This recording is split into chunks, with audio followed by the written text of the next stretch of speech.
April the 18th, and note that currently we have 2 of 3 commissioners present. We do have quorum, and would ask you to stand. Mr. Burton's going to lead us in prayer. I'll lead us in the pledge. Okay, shall we pray? Our Father, we thank you for the great God that you are, who cares about us in our daily activities.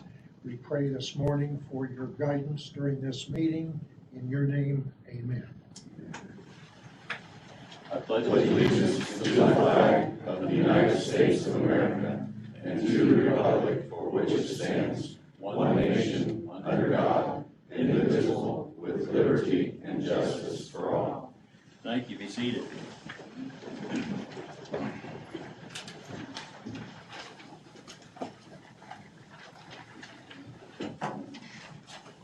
Right, we move to current claims minutes payroll. Don't believe we have any minutes that we are ready to bring before the commissioners today. Current claims with regard to pre-approval from the 11th of April.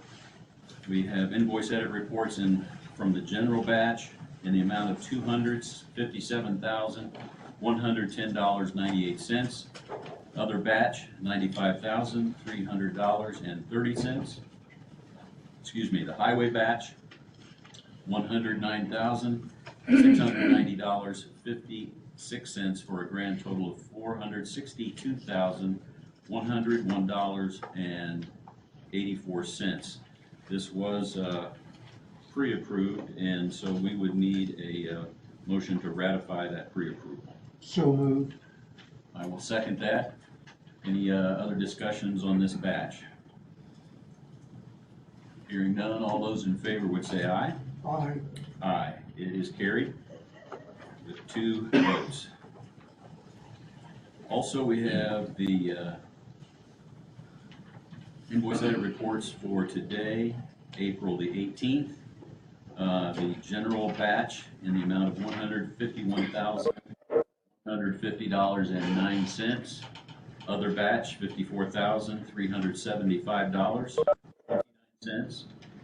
Highway batch, $9,576.40 for a grand total of $215,101.78. Those need just to be approved for payment. I move to approve. Motion to approve, Mr. Burton, second, Mr. Bardsley. Aye. All those in favor would say aye. Aye. It is carried. All right, and we have payroll number 8. I'm confused by my terms on here. We're approving 7 or we're approving 8? 8. 8. Okay. Should be a little bit of a conflict there, right? All right, we are approving payroll 8. That pre-approval was given on 4/12 last week. A gross amount $522,520.07, and that was paid out on the 14th. In that we had a pre-approval, we would need a motion to ratify the pre-approval of payroll number 8. So moved. I will second that. Any other discussion on that? Hearing none, all those in favor would say aye. Aye. Aye. It is carried. All right. Does that cover all of our claims and payroll? I think so. All right, thank you. All right, communications, board updates, elected officials. We'll start with our auditor and move around the room. I have nothing new to add today. All right. Other elected officials. See some other department heads. Bob, do you want to come up? Sure. Good morning. So over the weekend, the long weekend, we had 7 new cases of COVID reported. Still down for the month, 37 for the month. So we're still trending in a good direction. Just continuing to watch what goes on, particularly in Europe right now.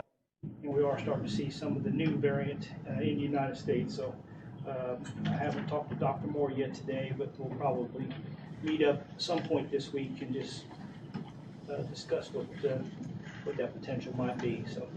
That variant is still kind of paralleling the Omicron in that more infectious but less impacted. Right.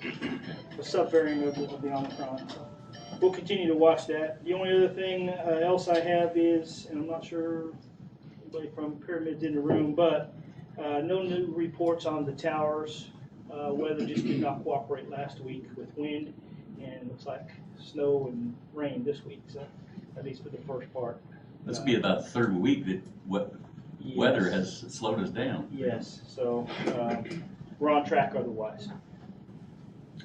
Any other concerns or things about severe weather that we need to? Other than snow this morning, so hopefully that's as severe as it gets this week.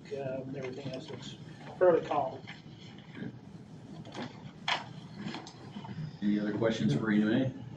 Thank you. Thank you, sir. Yeah, Kevin Hicks is online. Anything from Central Dispatch, Kevin, you need to share with us? Yeah, I would just like to get permission to attend the Cushing User Conference in Champaign, Illinois, June 16th and 17th.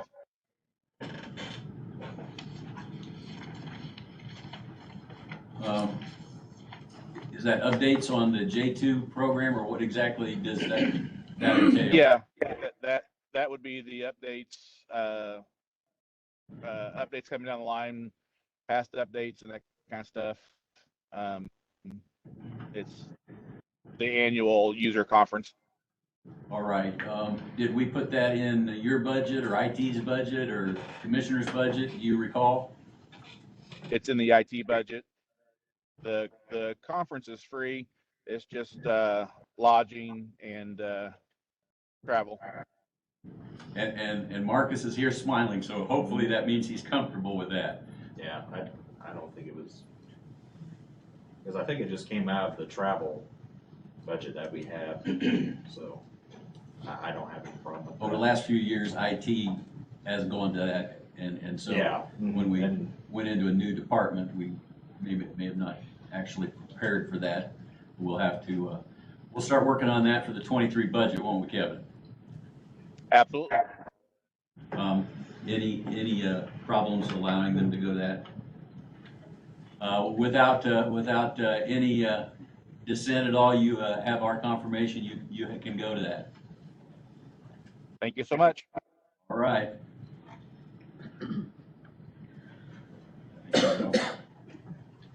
Any other special committees or boards?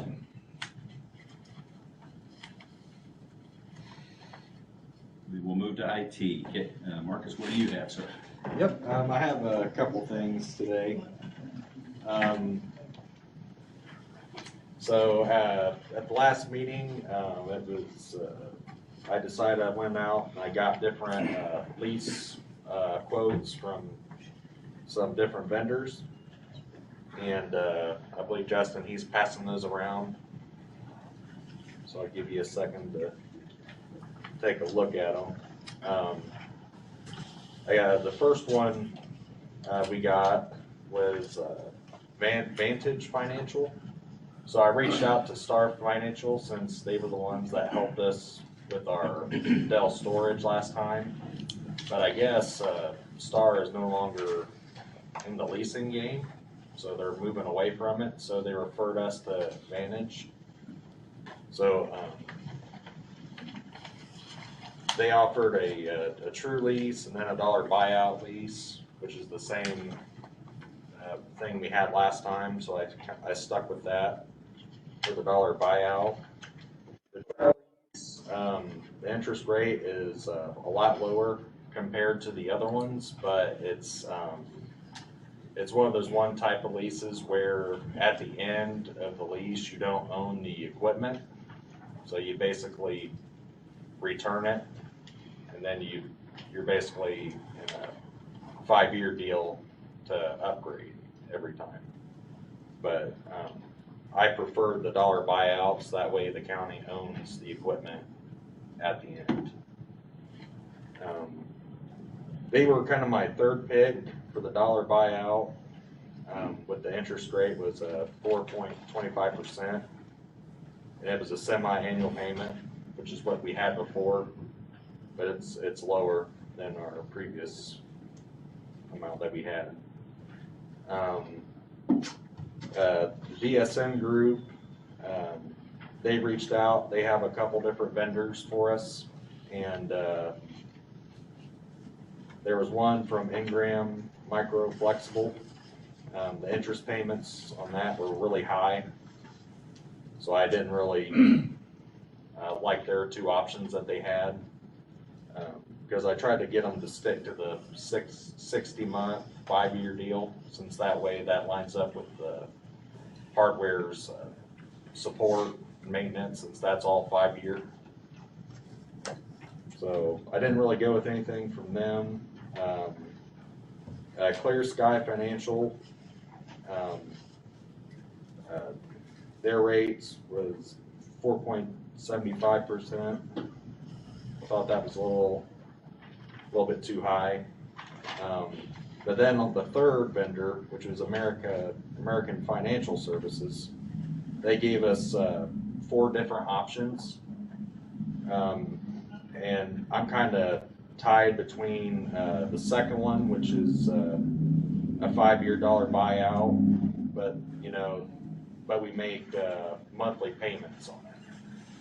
So its interest rate is 3.37%. And then the other one I had it tied with was the last one, which is the 5 years. So we basically be making one payment per year on that. But the interest rate was 3.49% on that one, so it was slightly higher. That one I kind of preferred.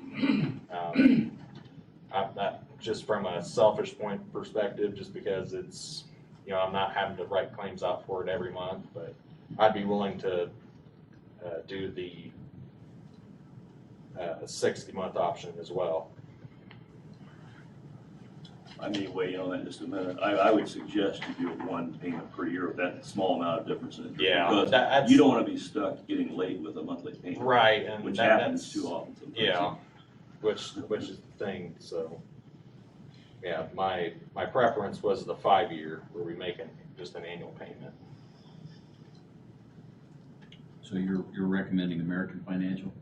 Yes, for the 5-year $1 buyout at 3.49%. And the total cost per year is $71,585.77. Previously, the last 4 years with our other lease, we were making 2 semi-annual payments of $44,000, so it was $88,000 per year. So we're coming in lower than what we were last time.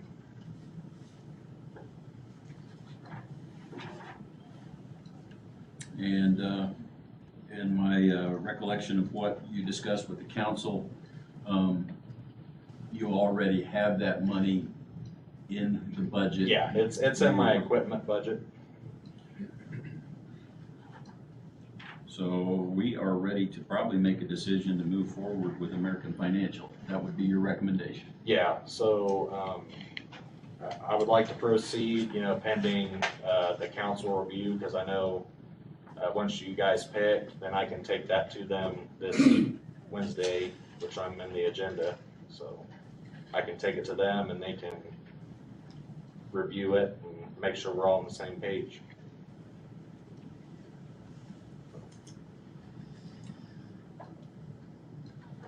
Mike, would you be interested in making a motion to move forward with the lease vendor option number 3, American Financial Services, for a 5-year lease term with a $1 buyout? Yes, I move to approve that motion. I will second that.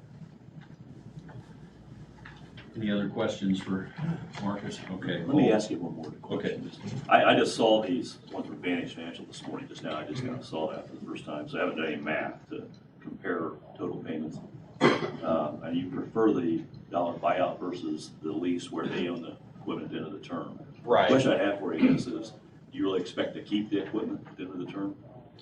Yeah, You do, you aren't gonna redo it in 5 years down the road, gonna get Well- new equipment. well, we probably will, but the thing is with the 5 year and I just feel like when we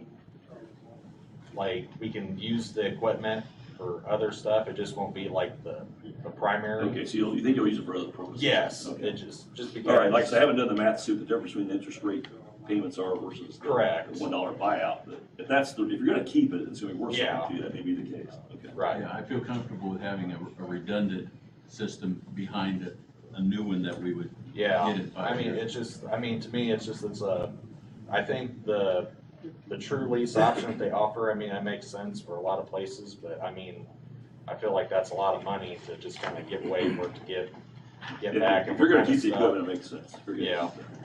I mean, I think it's better in the long run, so. Any other questions, Mike? No. All right. Hearing none, all those in favor would say aye. Aye. Aye, it is carried.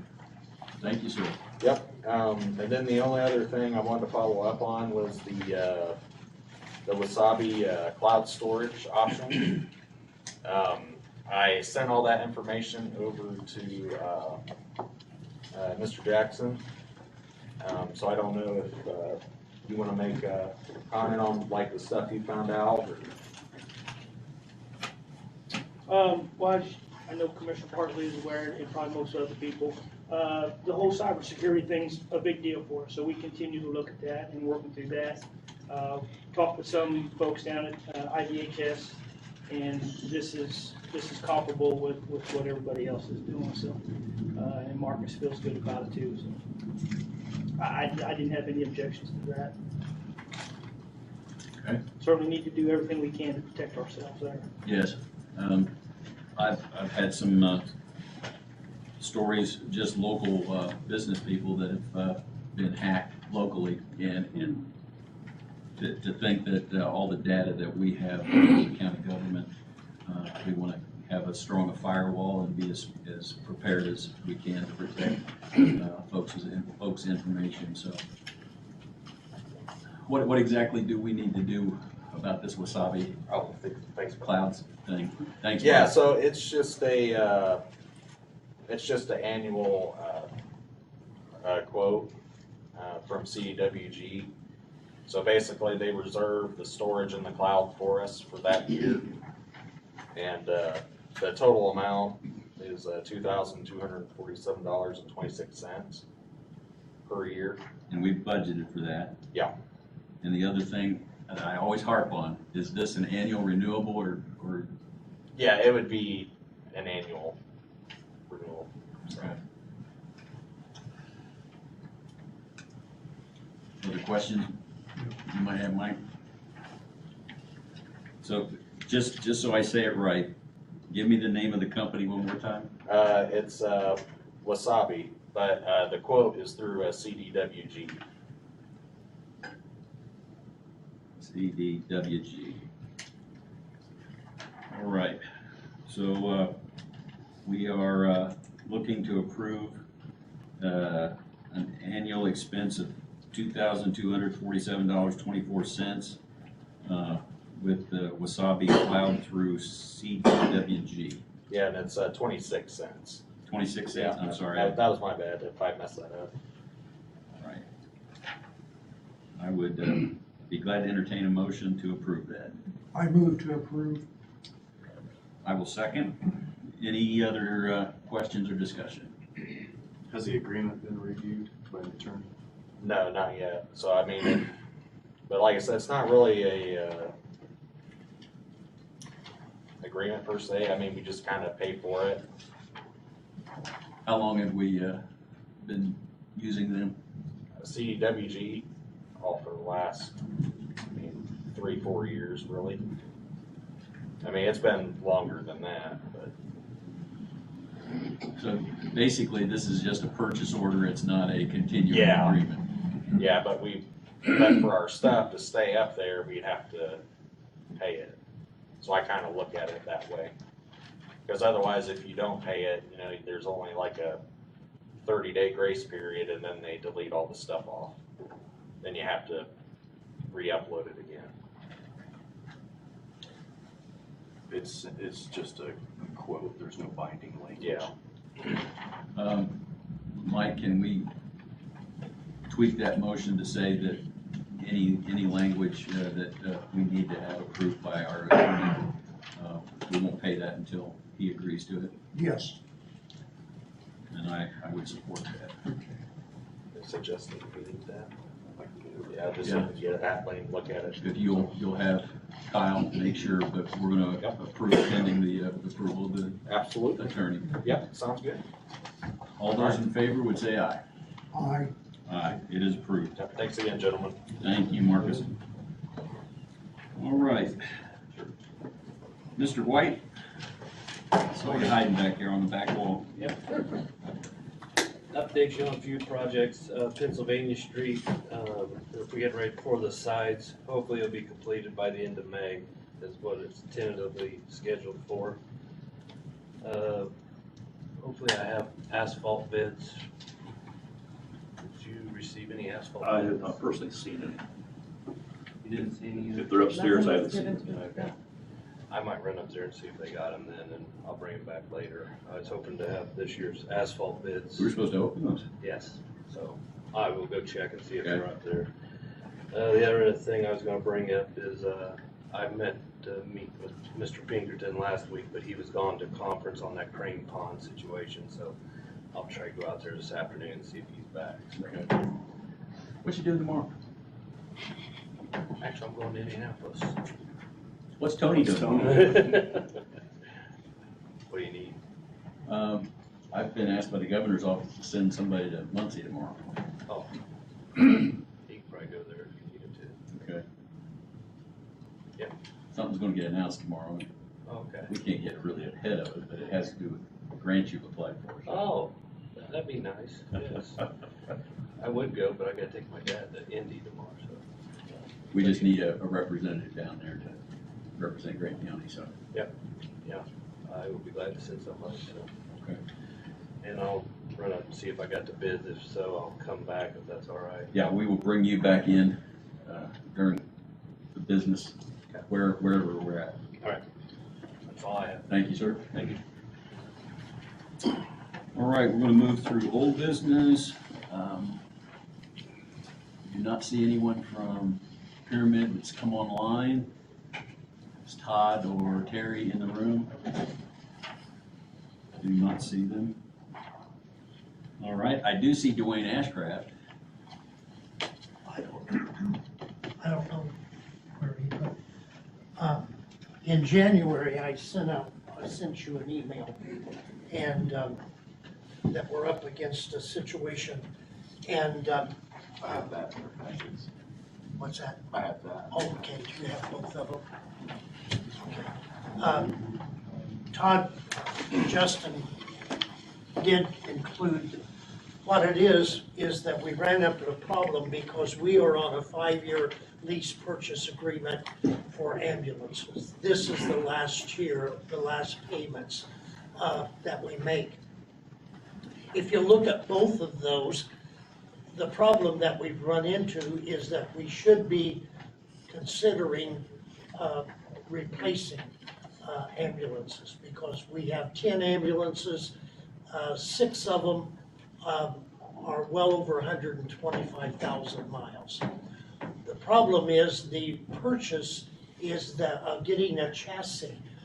We went ahead and put our specs out because we have got the specs. It's not an official bid. Well, it could become, but you would have to bid.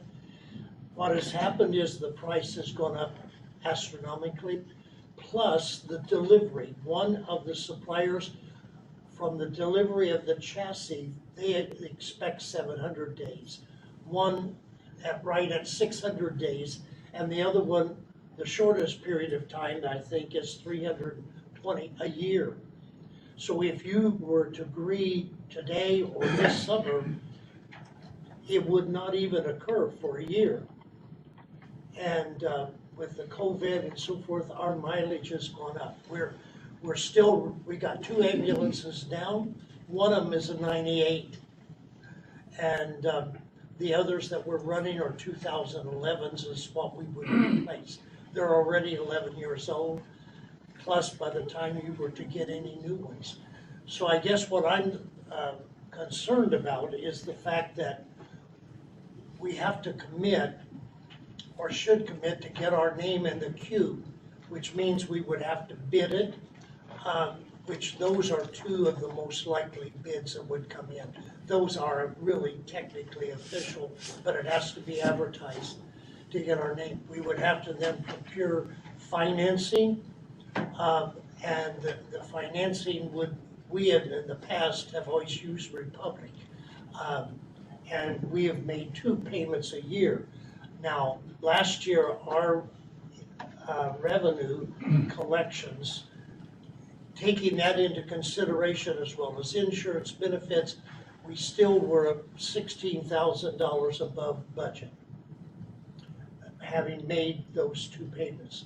So I guess what I'm asking is, at what point do we go ahead and start procuring these or start the process because of the time factor? If we have to wait 2 years, we will be in really trouble. And we've talked about 2 different ways we've done it. I'm seeing down here on the green paper you just passed out, final purchase price. We're talking not about leasing, we're talking about purchase? Well, they put that on there either. That is their price. Now, you'll have to go to any number of the finance for lease purchase, because we haven't done that. Republic or American or any number of those. Vantage, which is one that Marcus looked at to see what is available. I don't know what's available out there now. And I'm sure they're squeamish about, because of the interest rates going up. But we would have to start the process. Of course, you don't have to commit at any time, even if they were to give you a quote. But I guess what I'm saying is that we really need to look ahead and start the process. But I can't do that without your permission. We're talking about replacing 2 right now? 4. 4.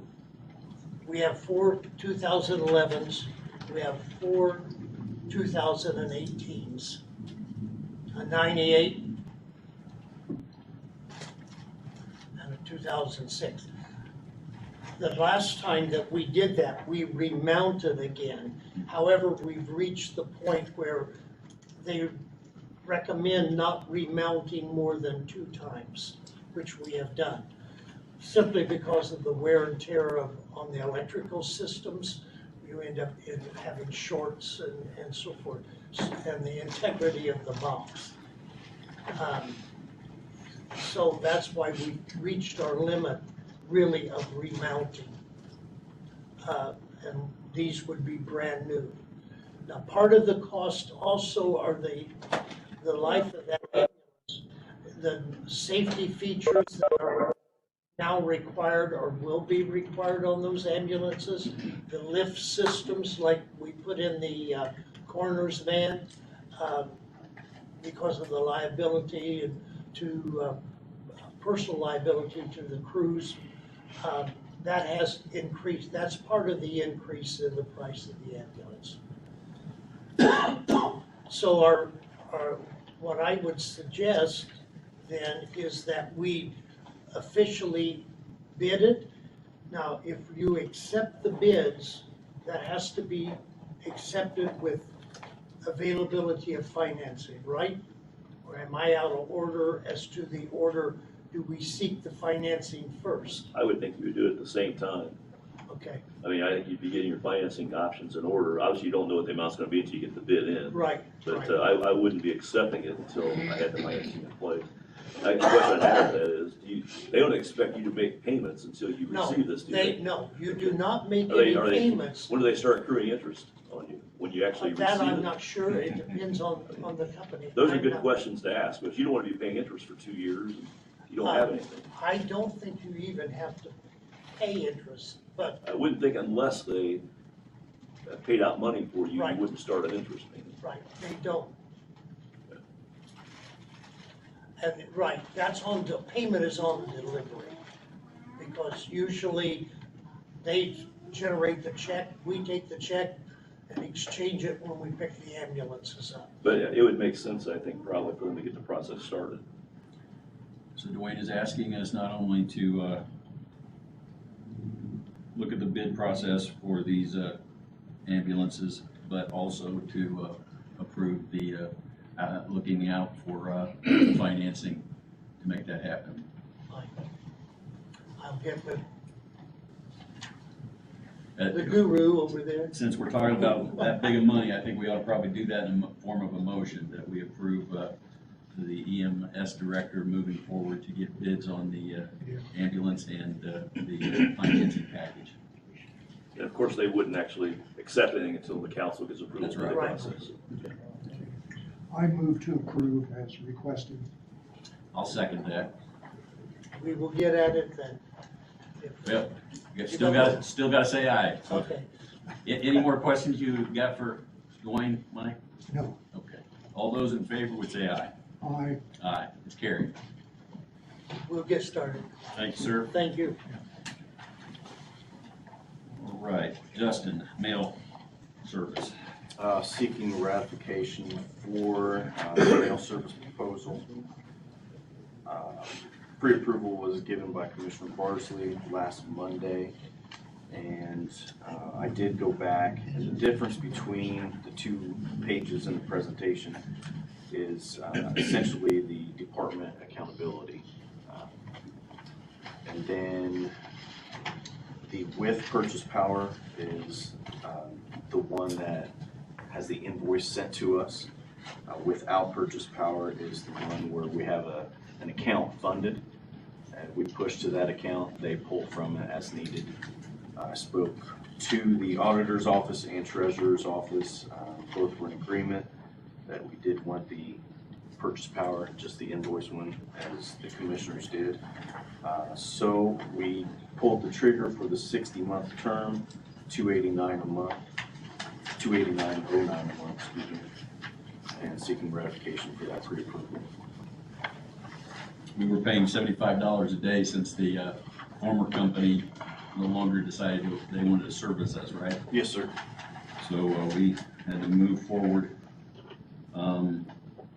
So we would need a motion to ratify the pre-approval on the SendPro P1000 pricing option at $289.09 a month.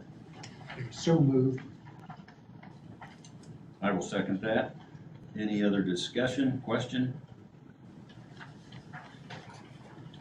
Hearing none, all those in favor would say aye. I, Aye. It is approved. All right. I don't see, David hasn't come back. He to is the room. back, yes.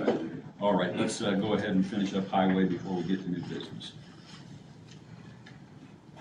I found one bid for the 2022 paving schedule. First, the company is Brooks First Construction. And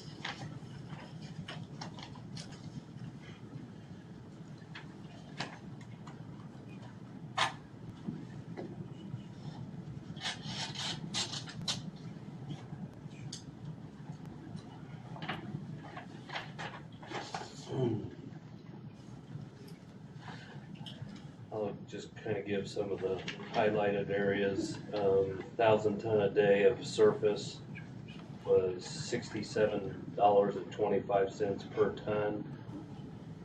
Surface pickup at the Marion plant was $65 a ton. Give you a general idea, last year it was $63 for plant pickup and $60 a ton for laying the material, so. I'd like to take this back for further review, and then I'll present at the next meeting, if that's all right with you, gentlemen. Be glad to take that under advisement and hear back from you after you've analyzed it. Okay. Thank you much. Thank you. All right, under new business, we have Indiana Motorcycle Preservation Society, Pat Mitchell and Don Osborne. I think Pat, want wanted to address us first.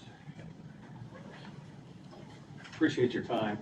The Indiana Motorcycle Preservation Society is a 501c3 historical association for promoting and preserving motorcycle history in Indiana. It initiated with Marion. Grand County had an enormous race in 1919, 1920. So our mission has been to try to promote that in Indiana history in general. Don has a vision for an event that can tie into that, and I'll let him share that with you.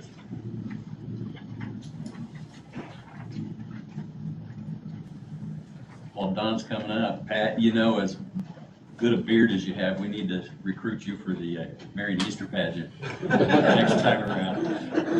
Okay. We can do that. Labor Day, 1920, motorcyclists from Connecticut to California converged on Grant County for the Cornfield Classic International Motorcycle Race. The top 3 finishers were all riding Harley Davidsons, and the winner, a fellow named Ray Wisher, was presented with a pig as he crossed the finish line.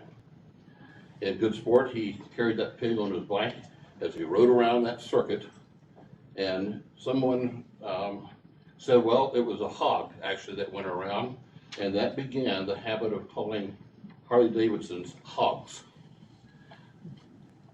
The crowd and the press were real pleased with that. We have pictures of Mr. Wisher carrying that little pig on the top of his Harley Davidson. I had the chance to talk with an executive from Harley Davidson last year who confirmed this story and said, yes, the corporation is very familiar with Marion, Indiana, and the story of hogs, that nickname being applied to their Harleys as a result of that particular event. And in fact, there's even an exhibit in the Harley Davidson Motorcycle Museum in Milwaukee. Well, that's far too valuable a piece of history for us to let that go. So this year we are proposing to reenact that race, not as a speed race, but as a time trial for people that attend the Hog Days Motorcycle Rally in August. So the event that we're proposing will be on August 20th. And I think that Justin has provided the commissioners with a map of the circuit. That's the exact circuit that the motorcycle race occurred in 1920. And we will be charging entrants this year $20 to reenact that race. In advance, we will see the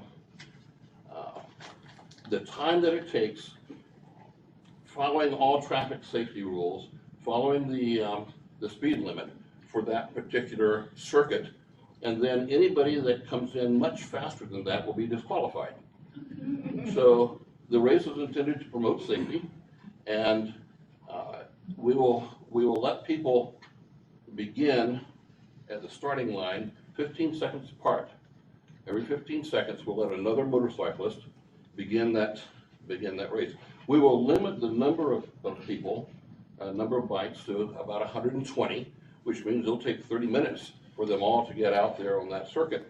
And then it will take probably about that length of time for them to go around that circuit 4 times, 10 miles, and come back to the finish line. We'll have chutes set up, different lanes, so they don't get all crowded up together. We've taken this to the sheriff, and Reggie Mills, the sheriff's department would support this event, and he would dedicate auxiliary deputies to be on hand for controlling the chaos or keeping the chaos down, and making sure that it's safe. So to that end, we need to have normal traffic rerouted around that particular area of the county. And so we are appealing to the commissioners to grant us a 4-hour period on the afternoon of August 20th to conduct this event. Who has the first question? Additional questions, Mike? What time did you say? I did, but Do you know? Okay. we are looking at probably an hour before the race, and then so much time for the race, and then an hour afterwards to clear out the traffic and so on, so to minimize chaos. But we expect, we will want the time to be between 2 and 6 in the afternoon of August 20th. I haven't seen the diagram, I'm just curious, where's it located? What is the, Did you not get a copy? I don't have it, the commissioners have it, I was just curious what it is. It's out there with. Oh, okay, that one, okay, is that it? Yeah. Okay, all right, okay, I do have it. I didn't realize that's what it was. Yeah.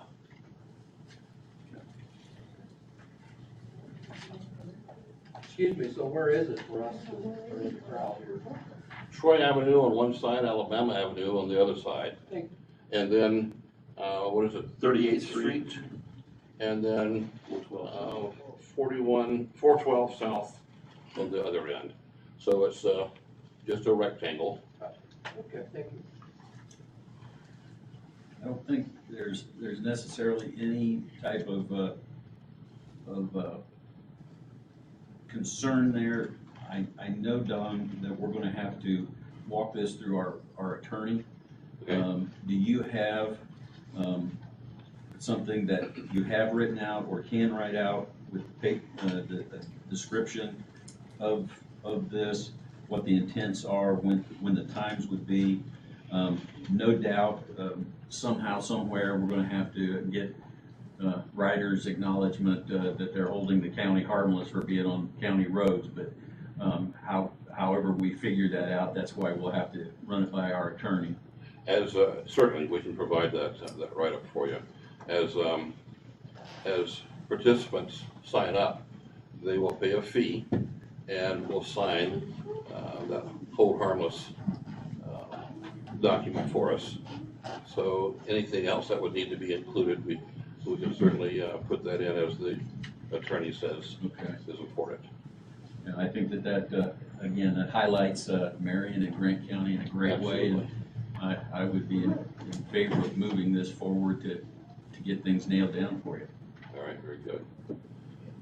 So if you can get that information in a written form proposal so that we can get it to our attorney, we'll walk him through it. All right, very good. Other questions? Thank you so much for your time. Thank you. And get me Pat's email so I can send him stuff from the Easter pageant. All right, is Chris Cunningham in the room? Stevenson's going to present. Oh, okay.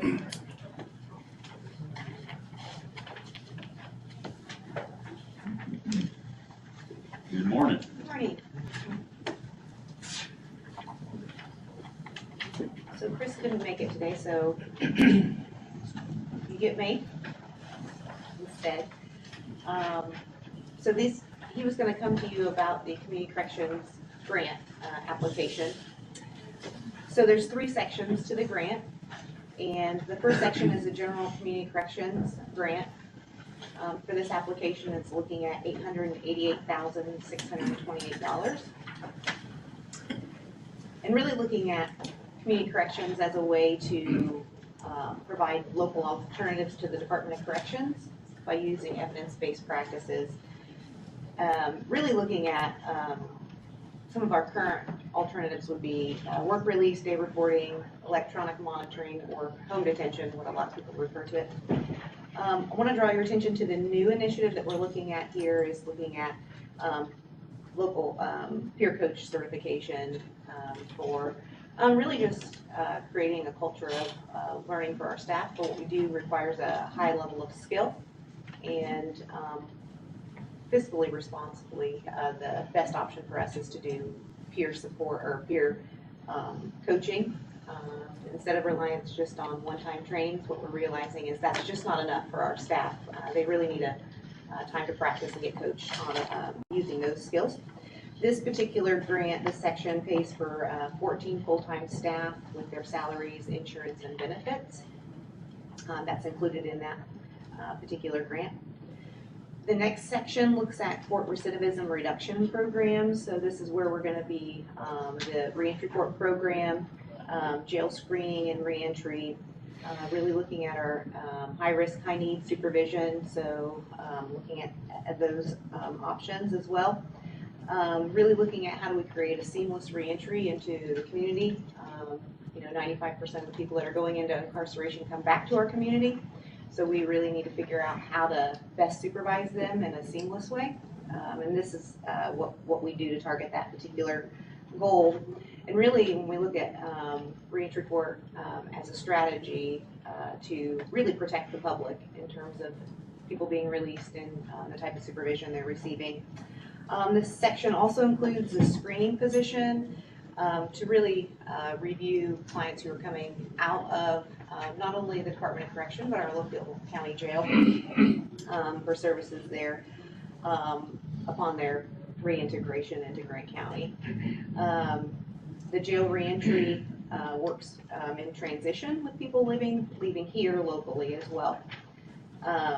This also includes our high risk, high need day reporting supervision in this particular one. What we've been working on in this last year is a good partnership that we have with Transitional Health with the Indiana Department of Corrections. And they're giving us a lot more information. We're getting better information during these staffings about who's coming out. What we're realizing is that there's a significant mental health need as to the people that are incarcerated. So the new initiative here that we're looking at is putting into a mental health case manager, probation officer, so somebody within likely the reentry court team to really look at how do we best serve people that are coming out of incarceration that have mental health issues. So that would be kind of a specialization there. Right now, currently, this pays for 5 full-time staff members, salaries, insurance, and benefits there as well. The next section is jail treatment, this really provides treatment for people that are incarcerated here locally. So we partner with Grant Plattford Mental Health to provide services. They do 2 different types of treatments. They do what we call MRT, so moral recognition therapy, and seeking safety. And so this pays for 50 felons that are currently being incarcerated here. To participate in those 2 particular programs. This also looks at what they call MAT, medically assisted treatment. And so we have a partnership with Vivitrol, and it's an evidence-based medically assisted treatment therapy that helps to block the effects of opiates and reduce cravings. So as you know, here locally, that's a pretty significant issue that we're facing. This would be something that the jail helps the medical staff can help administer one time before release. And then what we do is we set it up for them to continue upon release. So again, looking at that seamless transition into the community. The particular funding for this pays for those contractual services with our community mental health, so Grant Plattford Mental Health, to provide those MRT and seeking safety groups within the Grant County Jail. That's $52,500 for the year, which is the same that we requested and received last year.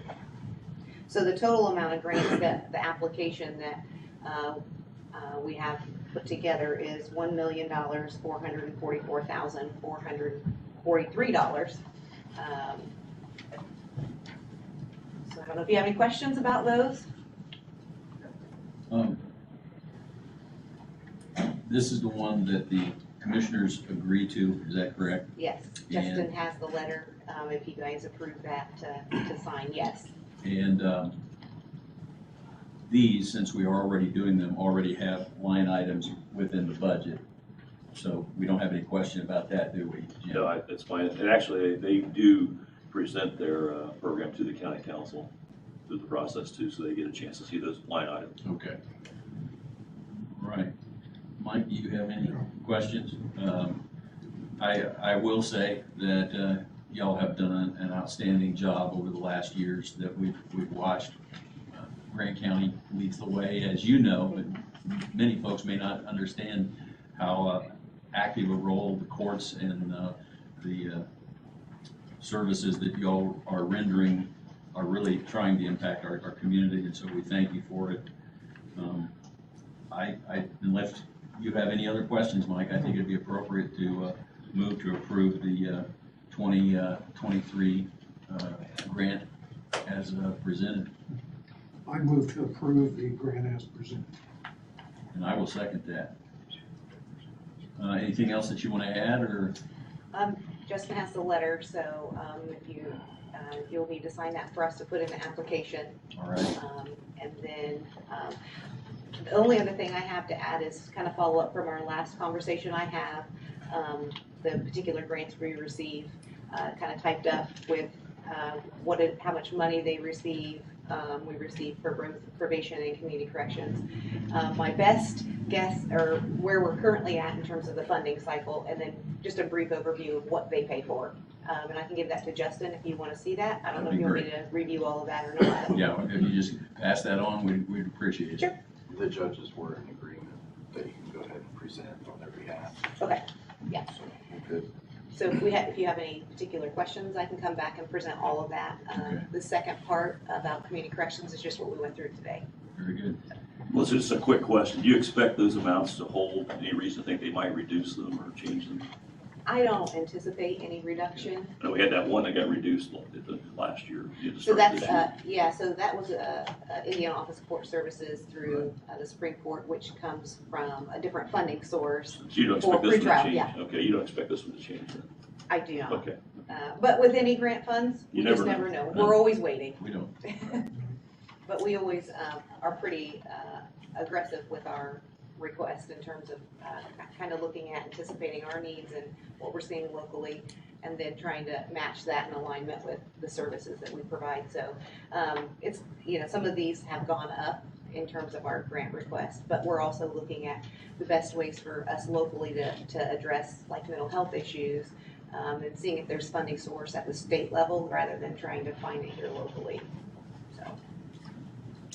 We do have a motion with support. All Yes. those in favor, say aye. Aye. Aye. It's carried. Thank you. We'll get her signed. Okay. I'll give it to you.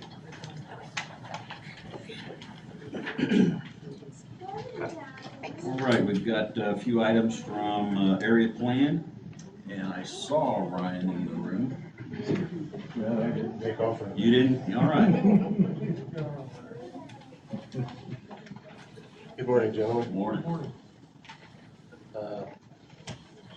So starting off, first thing that we have is the Area Plan Commission's recommendation for a solar ordinance. Along with its certification for the ordinance.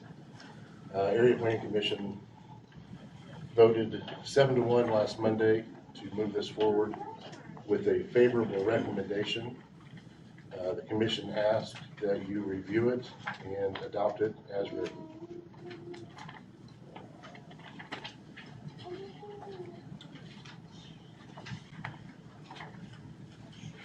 At some point, I was prompted that you are certifying this for us. Is there a certification, and that sets into motion a certain amount of days what we're Yes. supposed to?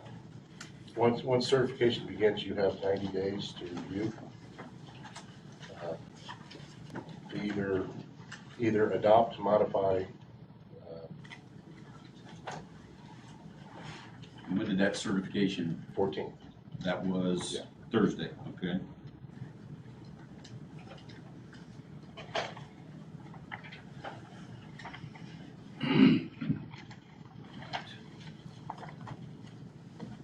And now that we have received this, our area plan already has basically made it a public document. Is it available online so Yes. that all the community? Okay, very good. We will receive the Solar Energy Systems Standard from area plan noting that it has been certified on April the 14th, and we have 90 days to review and to make our recommendation or action. Okay. All right. We've received that. What's next? I've got up next the digital sign ordinance amendment to, is that what you guys got? We've got two things. I've got a rezoning or, okay. Zoning first.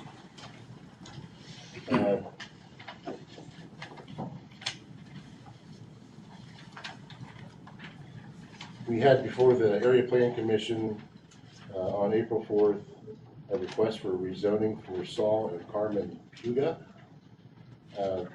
They put forth a petition for a zoning map amendment to rezone from current agricultural zoning to general business for a car lot with a repair shop.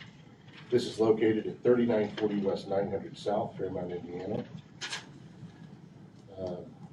After public hearing with the Area Plan Commission put forward an unfavorable recommendation. Some of the issues that we had, this is actually located inside the town of Hackleman. It would be the only general business within 4 miles of Hackleman. So it was looked at as spot zoning. We also had letters and a petition that was against the rezoning also.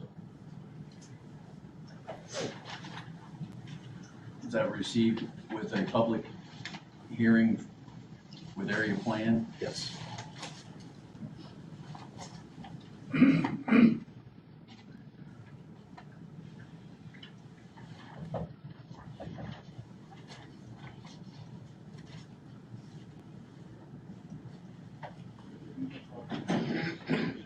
So Mike, we have this coming to us. Now, help me out here, Ryan. This certification proposed zoning ordinance map amendment,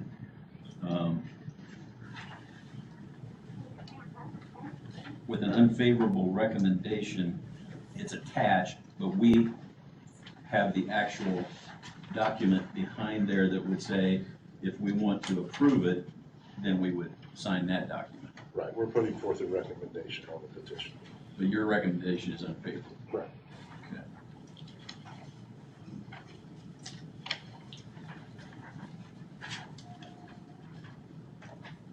Mr. Burton, do you have any thoughts on this right now? I'm probably not at this point. I need to just familiarize myself a little bit more with it. Sure. But, Yeah, I do too. Since it was given a unfavorable recommendation, we need to be careful with that. yes, I think that we need to do our review. Yeah. Did this come before us at all? This would, if we give a recommendation, that goes to BZA. On a rezoning, no, it would end with you. It would end with us. Yeah. Okay. So I think we need to probably take this under advisement and take 2 weeks to review so that we can make a good appropriate decision on that. So we will table this ordinance to amend Grant County Code Section 153 area-wide zoning ordinance, providing for the effective date thereof. We will hold any decision on the 3940 West 900 South until our first meeting in May. May 2nd. May 2nd. If you will make sure that's on the agenda, please, Justin. 2 down, 1 to go. All right. Next up, we've talked about in the past. You're asking for a amendment to the sign ordinance to add digital and animated signage to our ordinance. Currently, the area-wide zoning ordinance does not allow animated or digital signs anywhere in the county with the exception of Central Core, which would be downtown Marion only. As we are aware, there are 300-400 digital animated signs out there right now. We are brand In the county? Yeah. So our hope was to write an ordinance that wasn't super restrict, but did put regulations on brightness, changeability, that we could try to work with those signs that are already out there that would allow for special exception for any new animated or digital signs through the BZA for any business. So we not only have a change in, or an addition to the ordinance, but also a change to the land use or sign use table too.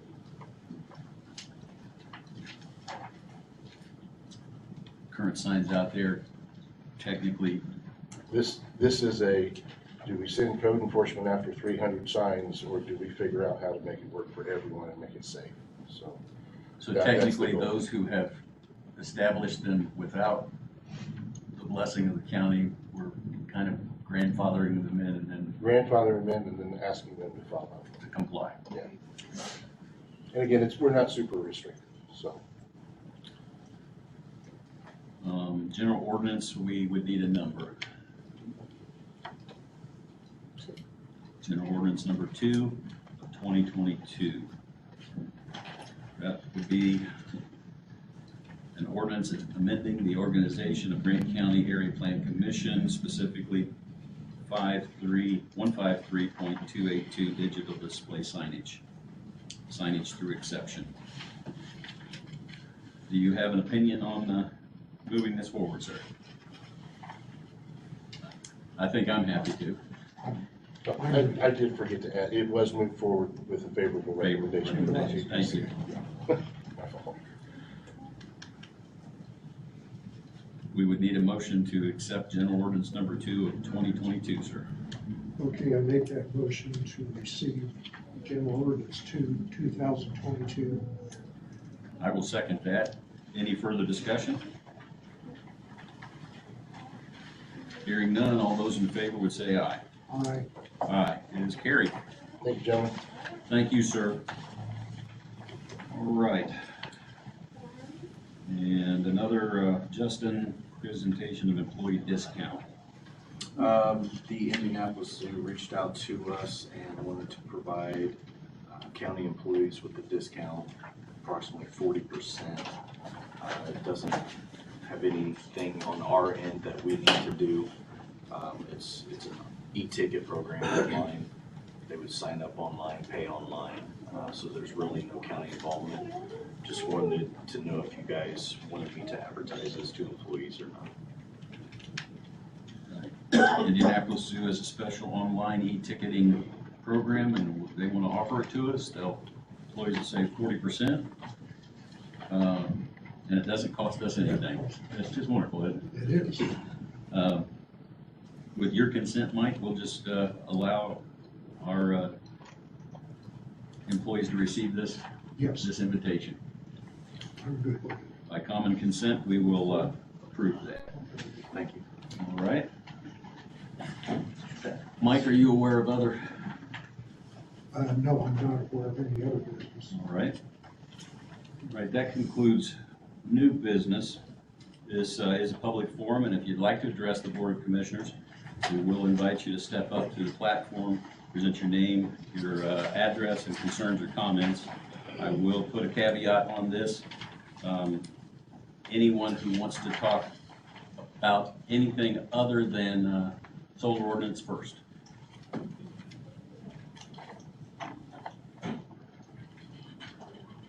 Reminding you also that this is not a public hearing, so we are not required to have discussion on something we've just been presented.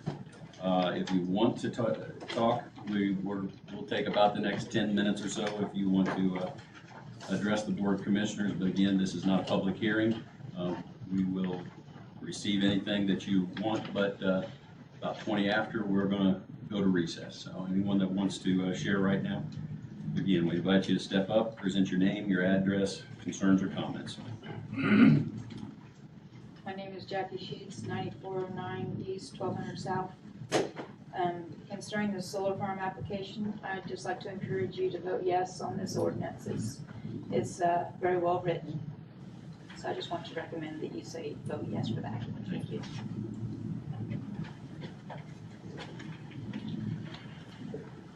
And good morning. I'm Andy Ellis. Technically from Fairmount, Indiana. I actually live closer to Upland, but nonetheless, I'm also here to speak on behalf of the solar ordinance and also to echo Jackie's sentiments that very much would encourage you to support this. It's important to the community here. You represent us, and you're the ones that can help us protect ourselves. It's not that we are trying to make sure that we don't look forward. That has nothing to do with it. It's just we want to be responsible about what we do.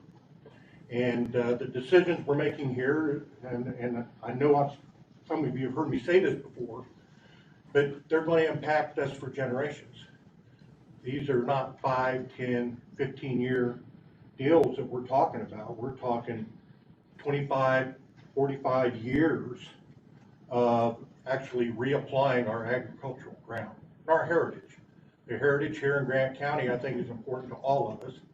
I've been basically a lifetime member or resident of Grant County, other than a small 4-year period of time I spent over at Purdue University. I hope you won't take that against me.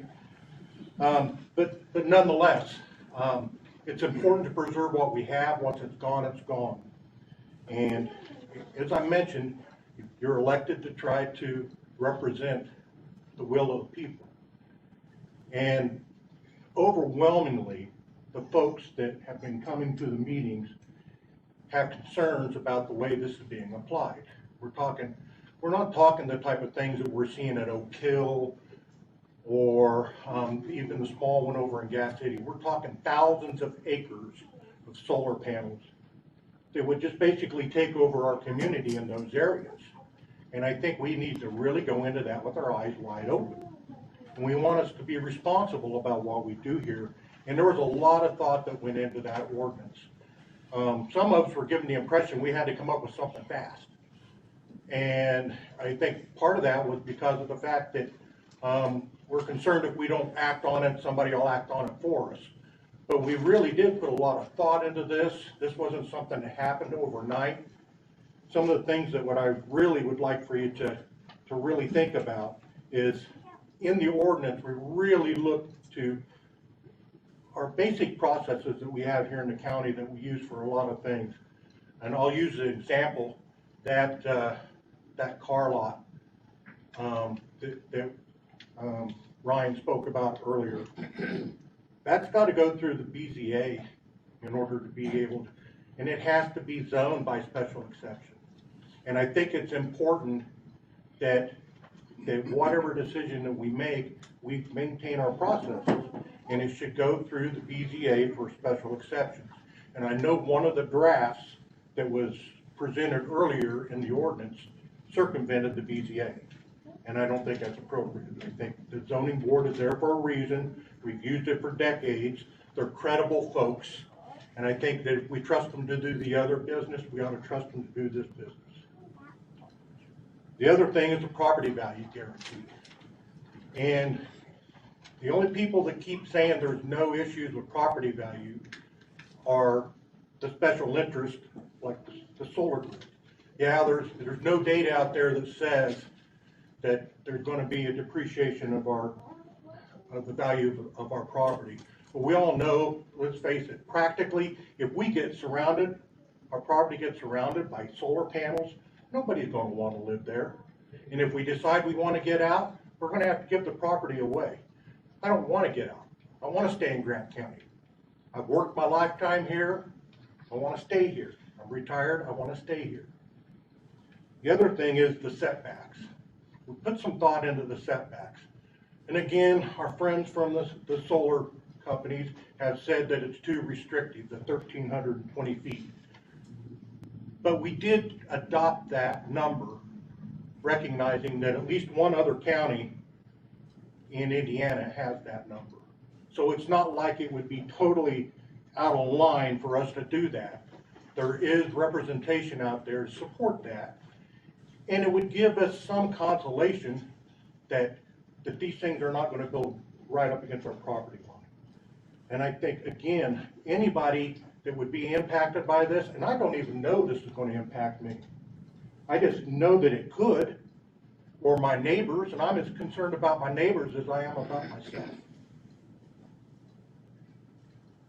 The other thing is and I should have mentioned it before, but it was brought up by the solar companies last time about how restrictive the setbacks were. And they started talking about different setbacks and different ordinances, where they even made the comment about, well, they're allowed, in some places, they're allowing 250 feet for an explosives factory. Now, is that really what we want to emulate here in Grant County? Is that to me sounds like negligence. It really sounds like negligence. Why in the world would we allow somebody to build an explosives factory? And I know that's not what we're talking here, but they're trying to say we're being too restrictive. Well, they say they're going to be our partners. They'll be good neighbors to us. Well, if they're going to be good neighbors to us, then they should be willing to work within our ordinance. I do believe that there's a possibility that if they really wanted to build and work with us, they can do it with the ordinance that we went through and we've adopted, and it's overwhelmingly been supported by the community. So, in closing, I just want to thank you for the opportunity to speak. I encourage you to please adopt the ordinance as written, so that at least we've got some legal binding language to help protect the community.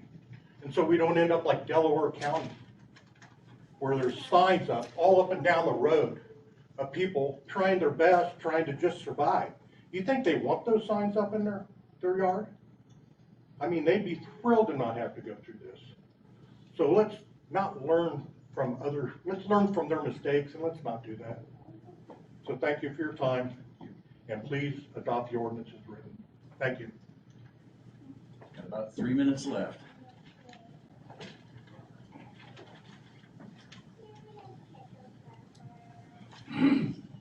Michael Roush, 7824 North, 200 West Hartford City.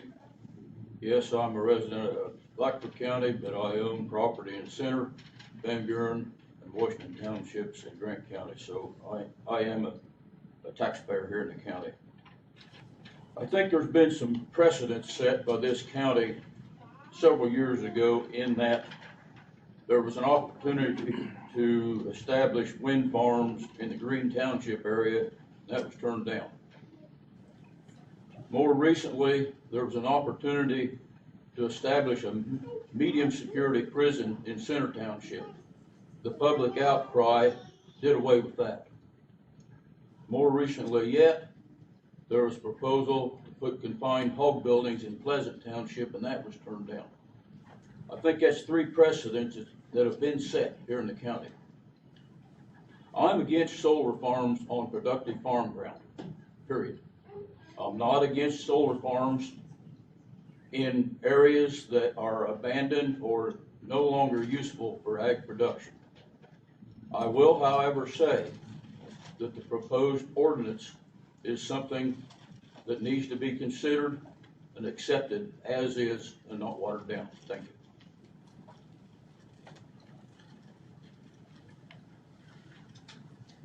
Time for one more.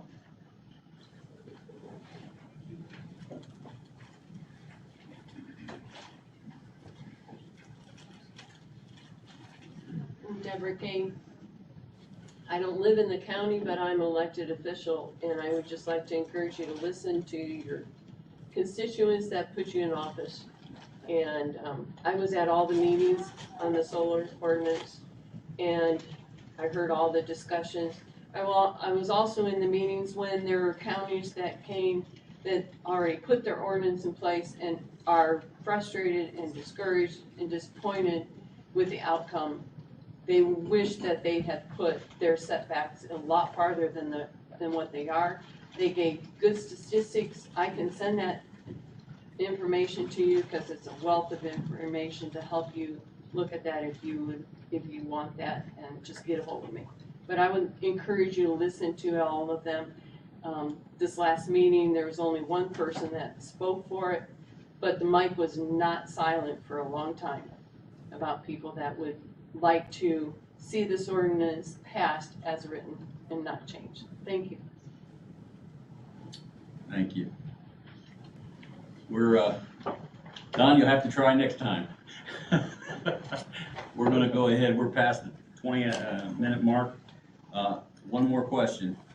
I just wanted to touch base. It just pointed out to me that on the Area Plan Commission's website, when we changed for this meeting for the proposal, we forgot to take off that this was a public hearing. So there was a question as far as we forgot to delete something from our public hearing, but it's still on our website. Okay, yeah, we have to advertise the fact that there would be a public hearing on any issue, so we have not advertised that. All right, just want to check, any other items outside the scope of solar farm before we recess? All right, hearing none, we will declare ourselves in recess until May the 2nd. Thank you. Don, we can put you at the front of the list if you come back. I just want to ask for support and the chair because this is You're standing out.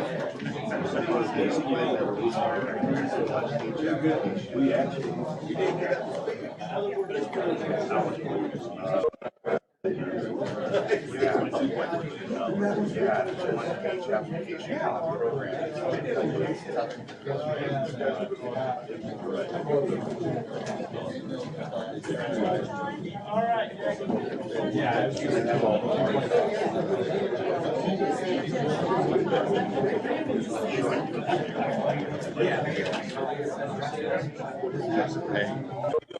Rich Taylor didn't see you. Yeah.